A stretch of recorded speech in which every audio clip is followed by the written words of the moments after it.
Assalamualaikum warahmatullahi wabarakatuh. Di sini saya akan mempresentasikan tugas evaluasi akhir semester dari matkul Aurcon yang berjudul Struktur dan Fungsi CPU.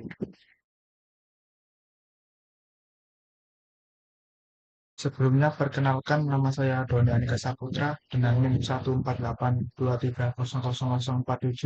dari kelas A dan Prodi Sistem dan Teknologi Informasi.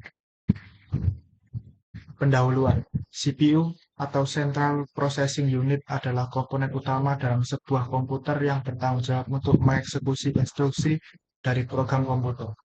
Fungsi utama dari CPU adalah satu, mengontrol semua operasi komputer, dua, mengeksekusi instruksi, tiga, melakukan operasi aritmatika dan logika, empat, mengelola data dan instruksi di memori. Kemudian struktur dari CPU, yaitu komponen utama CPU. Yang pertama ada control unit atau CU, mengontrol aliran instruksi dan data dalam CPU.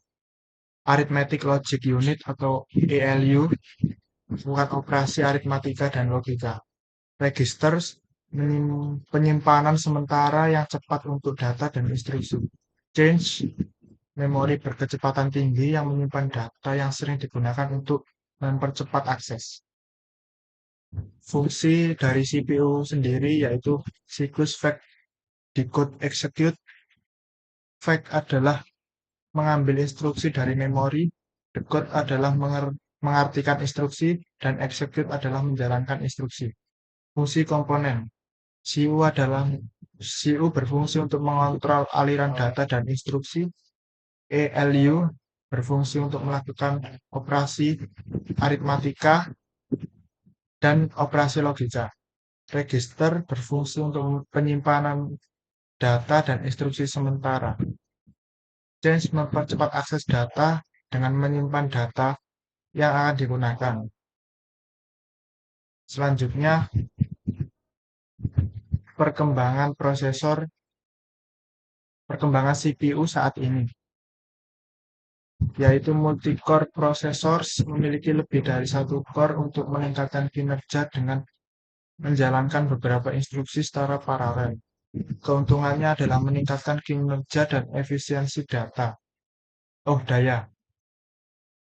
Selanjutnya, hyperthreading, teknologi yang memungkinkan satu core untuk menjalankan dua thread secara bersamaan.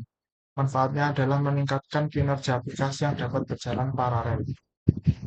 3. Teknologi fabrikasi, penggunaan transistor daya yang lebih kecil untuk meningkatkan kinerja dan efisiensi daya. Selanjutnya adalah arsitektur modern. Contoh ARM. Efisiensi daya banyak digunakan di perangkat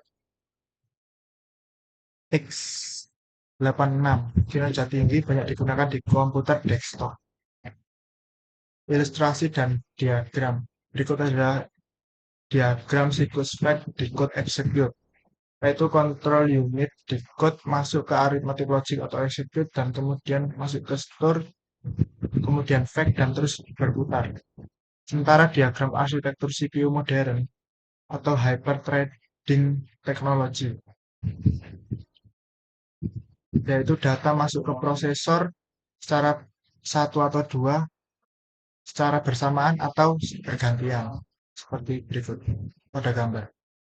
Selanjutnya adalah kesimpulan. Kesimpulan, memahami struktur dan fungsi CPU memang menjadi kunci dalam memahami cara kerja dan peningkatan kinerja komputer. Perkembangan teknologi CPU terus berlanjut dengan tujuan untuk meningkatkan kinerja, efisiensi daya, dan kemampuan multitasking. Prosesor modern memiliki arsitektur yang semakin canggih dengan kemampuan prosesor paralel, change yang lebih besar, dan teknologi yang lebih hemat. Inovasi-inovasi tersebut memungkinkan komputer untuk menjalankan aplikasi yang semakin kompleks dan menyelesaikan tugas-tugas dengan lebih cepat. Oleh karena itu, untuk memahami struktur dan fungsi CPU menjadi sangat penting bagi mereka untuk memahami bagaimana komputer bekerja dan bagaimana cara meningkatkan kinerjanya. Berikut ada daftar pustaka yang saya gunakan untuk presentasi pada materi ini. Sekian dari presentasi dari saya, kurang lebihnya mohon maaf. Assalamualaikum warahmatullahi wabarakatuh.